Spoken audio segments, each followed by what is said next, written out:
सभी को जय हिंद। आज मार्च 31 2025 और मैं खटखटी से मैसेज दे रहा हूँ। कल रात को मैंने एक वीडियो निकाला था जिसमें मैंने कहा था कि जो एक डिफेंस डिस्कशन जो एक यूट्यूब चैनल है वहाँ पे राजेश जी एक ऑफिसर से इंटरव्यू ले रहे थे। वो कह रहे थे कि असम राइफल एक सीएपीएफ है। इससे पहले भी उन्होंने पहले इंटरव्यू में भी सेम कहा था, हमने भी कमेंट डाले थे, क्योंकि असम राइफल सीएपीएफ का हिस्सा नहीं है। यह सब लोग जानते हैं कि 1985 में सही डेट बताऊं तो 25 सितंबर 1985 को एओबी रूल अमेंड करके एक डिपार्टमेंट बनाया गया था एमएच में, जिसे डिपार्टमेंट ऑफ इंटरनल सिक्योरिटी कहते हैं। और असम राइफल को भी वहाँ से उस डिपार्टमेंट के अंदर ले गया था पुलिस हेड में। यानी पुलिस जो है एक्चुअल में गवर्नमेंट के स्टैट्यूटरी में रिकॉर्डेड है, लेकिन CAPF central armed police force का नोटिफिकेशन निकलता है 18 मार्च 2011 में। जैसे मैं वीडियोस में बताया गया था कि किस लिए वो नोटिफिकेशन निकला, क्योंकि लेफ्टिनेंट जनरल विजय ओबेरॉय जो वाइस चीफ से रिटायर हुए थे 2010 में, उन्होंने एक आर्टिकल लिखा था। उसमें लिखा था कि एक्चुअल में जो पारामिलिट्री फोर्स है Assam rifle special frontier force, और उन्होंने कोस्ट गार्ड को भी ऐड किया था। लेकिन कोस्ट गार्ड को मैं समझता हूँ कि एमओडी में है कोस्ट गार्ड, लेकिन कोस्ट गार्ड और असम राइफल्स में भी काफ़ी अंतर है। और इसी बेस में, इसी आर्टिकल के बेस में एमएचए ने एक नोटिफिकेशन निकाला था, जिसे मैंने कहा 18 मार्च 2011। उसमें बिल्कुल साफ लिखा हुआ है the new nomenclature of central armed police force. जो 5 ऑर्गेनाइजेशन आते हैं, बीएसएफ, सीआरपीएफ, सीआईएसएफ, आईटीबीपी और एसएसबी। असम राइफल्स जो है सीएपीएफ में शामिल नहीं है करके डीजीआर एक और लेटर इशू करता है 29 मार्च को, जो सब हमने कोर्ट को दे रखे हैं जब कैंटीन के बारे में या ईसीएचएस के बारे में जो भी केस फाइल किया था, यह बताने के लिए जुडिशरी को कि Assam rifle is not part of central armed police force. यह सब जानकारी रखना चाहिए। कोई भी ऑफिसर यदि इंटरव्यू देते हैं सोशल मीडिया में तो उनका विपरीत असर होगा।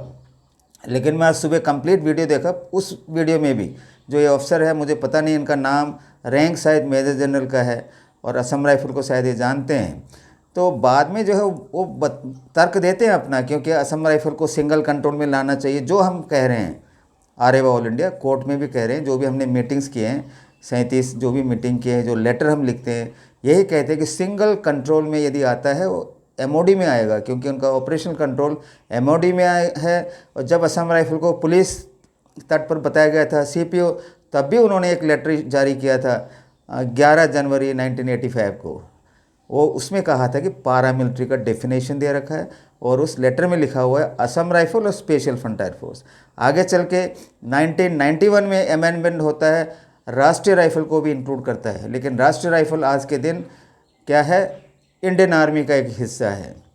तो यह जो गलत इन्फॉर्मेशन देना नहीं चाहिए सोशल मीडिया में। और मैं उनकी तारीफ़ करता हूं, क्योंकि उन्होंने जो राजेश जी वीडियो निकालते हैं असम राइफल के बारे में, ड्यूल कंट्रोल हटना चाहिए, उनको आर्मी की बेनिफिट मिलना चाहिए, मैं उनका भी शुक्रगुजार हूं। वो केवल कहीं रहे थे सेकेंड असम राइफल में, आर्टिलरी से आते, वो बड़ी अच्छे जो है डिस्कशन कर रहे हैं असम राइफल को लेके।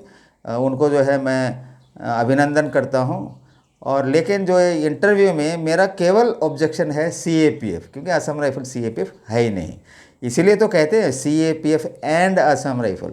अगर सीएपीएफ होता तो एंड लगाने की ज़रूरत नहीं था, ना ही असम राइफल लिखने की ज़रूरत था, सीधा सा सीएपीएफ कहना था।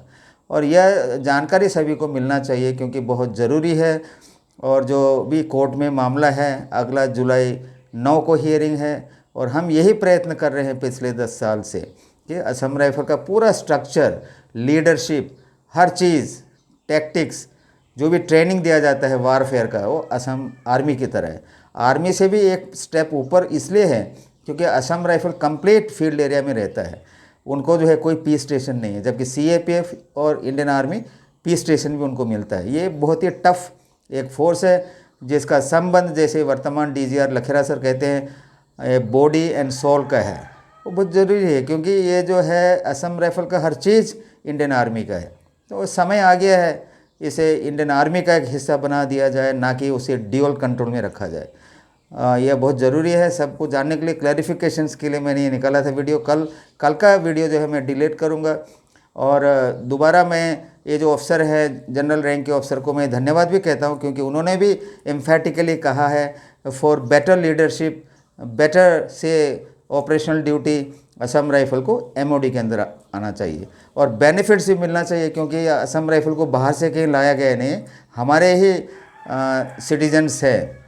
और यह भी, इससे भी मैं तर्क करता हूँ, आज के दिन नॉर्थ ईस्ट के लोग ज़्यादातर नहीं है। एक समय हुआ करता था जबकि असम राइफल्स में कंप्लीट जो स्टार्टिंग में जो यूनिट्स खड़े हुए 4 बटालियन या बाद में जो भी है 10-12 जो भी हुआ है, उस वक्त थे नॉर्थ ईस्ट के सबसे ज़्यादा। लेकिन आज के दिन हर स्टेट से लोग आते हैं, उत्तराखंड, केरल, राजस्थान, पंजाब, हर स्टेट से इक्वल है। मेरे ख्याल से जो परसेंटेज है नॉर्थ ईस्ट के लोगों का कम होता जा रहा है।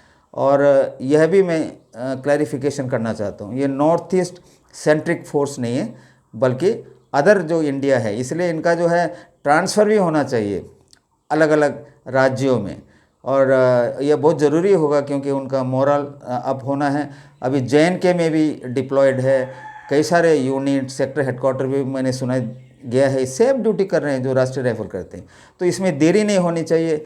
कोर्ट से एक हम इंतज़ार कर रहे हैं एक जजमेंट का। आज तक इतना ही। आप देख रहे हैं मेरा चैनल सत्यमेव जयते और मैं हूं सूबेदार VT नायर। जय हिंद, जय भारत माता, वंदे मातरम।